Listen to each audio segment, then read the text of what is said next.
Assalamualaikum warahmatullahi wabarakatuh. Kembali lagi bersama saya Ade Rahmat Seri Mandala. Pada kesempatan yang kali ini kita akan membahas tentang video-video pembelajaran. Silahkan menyaksikan video saya. Check it out.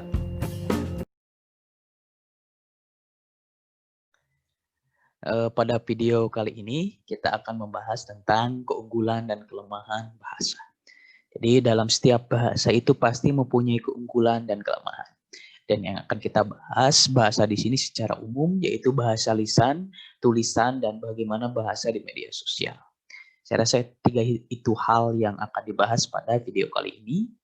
Yang pertama, kita akan membahas bagaimana keunggulan dari bahasa itu sendiri berdasarkan bahasa lisan. Di sini ada 5 keunggulan dari bahasa lisan secara sederhana. Yang pertama itu adalah berlangsung cepat. Tadi kita misalnya sekarang sedang berbahasa lisan dengan orang lain, ya pasti berlangsungnya cepat, tektokannya cepat, misalnya ada feedback, saling tanggap, menanggapi, dan sebagainya. Dua arah dan sebagainya. Jadi keunggulan bahasa lisan itu adalah berlangsung secara cepat. Yang kedua itu sering berlangsung tanpa alat bantu. Misalnya Anda tidak memerlukan alat bantu ketika berbahasa lisan, ya langsung saja. Tidak membutuhkan pena, tidak membutuhkan laptop, dan sebagainya ketika berbahasa lisan. Lalu yang ketiga itu adalah kesalahan dapat langsung diperbaiki. Jadi ketika maaf perkataan tadi saya salah ataupun mohon maaf apabila ada perkataan saya yang menyinggung. Jadi kesalahan yang kita perbuat dalam bahasa lisan itu bisa langsung diperbaiki. Lalu yang keempat itu segera menanggapi pesan yang diterima. Artinya responsif.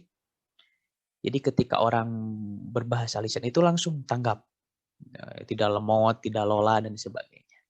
Dan yang terakhir adalah ini dapat dibantu lewat gerak tubuh dan mimik. Misalnya ini, ketika Anda mengesankan Anda itu bahagia bisa dengan senyuman, ataupun misalnya Anda dengan kesedihan dengan kerutan, ataupun mimik muka itu mempengaruhi membantu dalam kalian dalam berbahasa lisan. Lalu kemudian apa sih kelemahan bahasa lisan? Jadi secara sederhana ada 4 kelemahan dalam bahasa lisan. Ini misalnya yang pertama itu tidak mempunyai bukti yang otentik. Artinya bahasa lisan itu tidak punya bukti yang otentik. Kalau misalnya tulisan ada buktinya. Misalnya kalau lisan itu jarang sekali bukti yang otentik. Kenapa tidak ada bukti yang otentik? Berdasarkan hal tersebut maka dasar hukumnya itu lemah. Ketika bahasa lisan itu dasar hukumnya ya lemah. Lalu kemudian sulit disajikan secara matang dan bersih.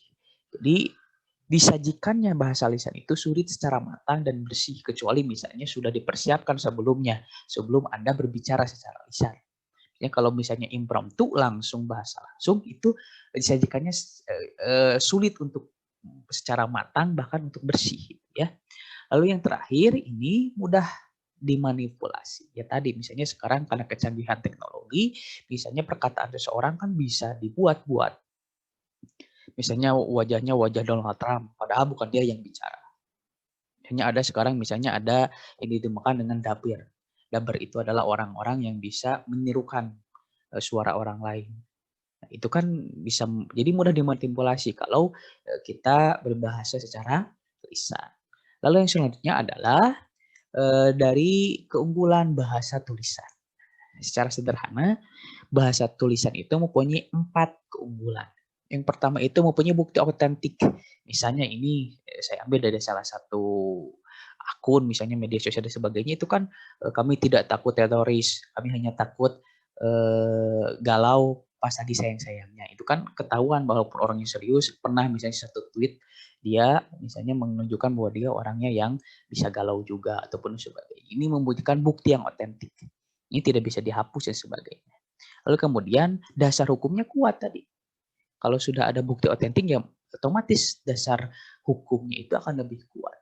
Lalu kemudian tadi dapat disajikan lebih matang dan bersih karena tadi ada persiapan sebelumnya, direncanakan, ada proses editing di dalamnya misalnya bisa dihapus dan sebagainya, maka dapat disajikan lebih matang dan bersih. Dan yang terakhir, ini kalau ada buku manipulasi, ini lebih sulit dimanipulasi. Karena nanti misalnya ada aturan-aturan yang mengikat ketika kita misalnya, apalagi sekarang misalnya ada yang dinamakan dengan hak cipta, ada yang dinamakan dengan copy paste dan lain sebagainya. Orang bisa kelihatan mana yang copy paste dan sebagainya. Makanya keunggulan bahasa tulisan itu sulit dimanipulasi, berbeda dengan bahasa lisan yang mudah untuk dimanipulasi. Lalu kemudian kelemahan bahasa tulisan itu di sini yang pertama itu berlangsung lambat ya, tadi.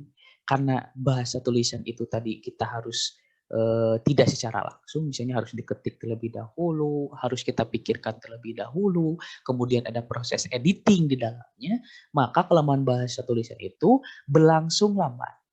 Lalu yang kedua, ini selalu memakai alat bantu. Misalnya tadi menggunakan pensil, misalnya pulpen, ataupun misalnya laptop, dan sebagainya. Jadi selalu memakai alat bantu kalau bahasa tulisan. Dan yang ketiga, ini kesalahan tidak dapat langsung diperbaiki. Misalnya kalau bahasa lisan, oh maaf, ucapan saya salah. Beda dengan bahasa tulisan. Itu misalnya harus direvisi terlebih dahulu. Anda harus memikirkan lagi, Anda harus mengetik lagi, Anda harus mengedit lagi. Jadi ada tahapan proses yang lama. Jadi kesalahan tidak dapat langsung diperbaiki. Lalu kemudian yang terakhir, tidak dapat dibantu dengan gerakan tubuh. Misalnya Anda tulisan seseorang tidak bisa menggambarkan seseorang tersebut misalnya. Orang tersebut mungkin lagi sedih, tapi mungkin dia bisa menulis cerita yang bahagia. Ataupun orang tersebut misalnya sedang bahagia, tapi bisa jadi misalnya dia sering menulis tulisan-tulisan yang sedih. Jadi tidak dapat dibantu lewat gerakan tubuh ataupun mimik muka dia. Itu adalah kelemahan dari bahasa tulisan. Dan yang terakhir kita akan bahas bagaimana keunggulan bahasa di media sosial. Apalagi misalnya sekarang lagi musim pandemi, bagaimana misalnya semua kegiatan pendidikan itu dialihkan kepada media sosial ataupun internet.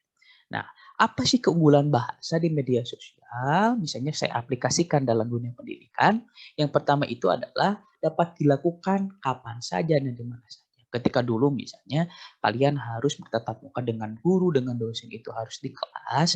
Sekarang kalian bisa lakukan misalnya di rumah Anda, di kamar Anda. Bahkan mungkin misalnya dilakukan ketika dalam perjalanan dengan dimatikan gitu ya. Asalkan Anda bisa mendengar. Ya, tadi bisa dilakukan di mana saja dan kapan saja misalnya. Misalnya bisa dilakukan siang hari, pagi hari, malam hari, tengah malam, bahkan subuh.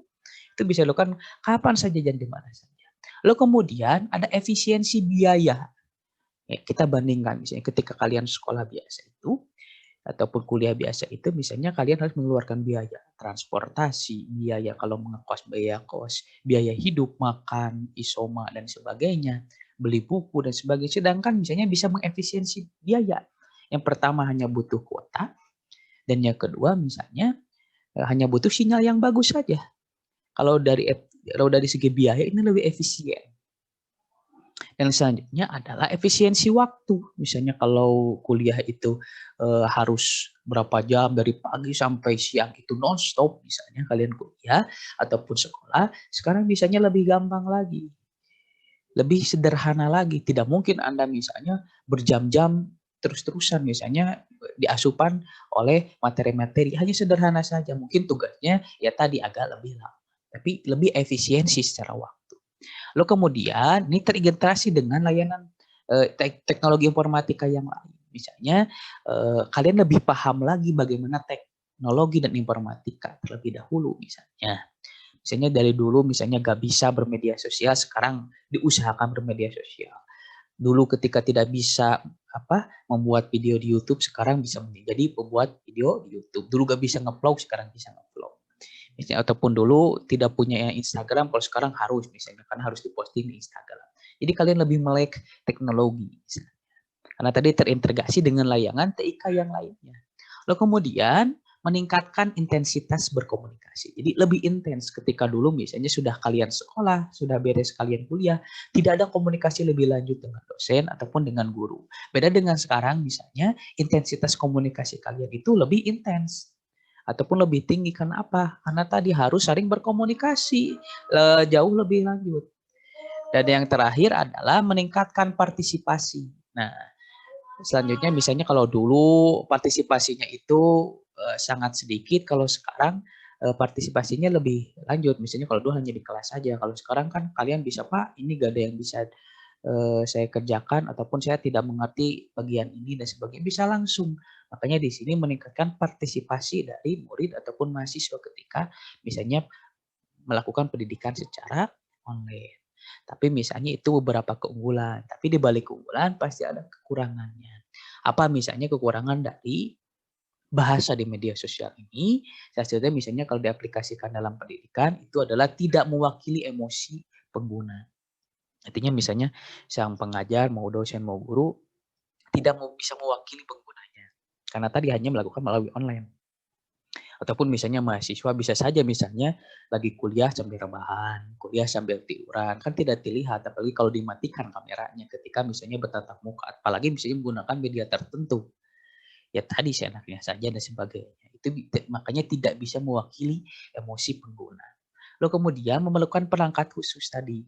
Maka semua orang yang terlibat di dalamnya, misalnya mau itu pengajar ataupun yang diajar, itu memerlukan perangkat khusus minimal misalnya mempunyai smartphone ataupun mempunyai laptop. Jadi harus mempunyai perangkat khusus atau minimal yang terakhir memerlukan biaya misalnya untuk kuota dan sinyal yang lebih bagus. Itu misalnya harus menggunakan perangkat khusus. Yang selanjutnya adalah terlalu banyak informasi yang tidak penting dalam komunikasi daring.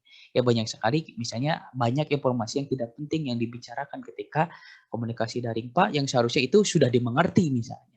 Tapi kemudian ditanyakan lagi. Karena tadi misalnya karena terbatasnya tadi komunikasi secara langsung.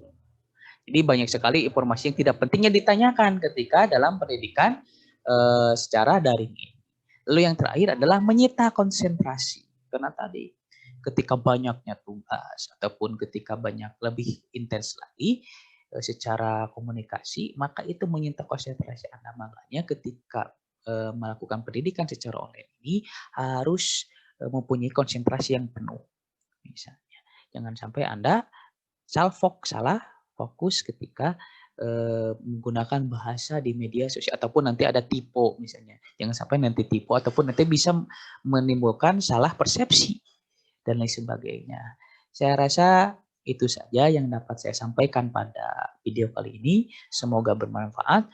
Akhirul kalam. Wassalamualaikum warahmatullahi wabarakatuh.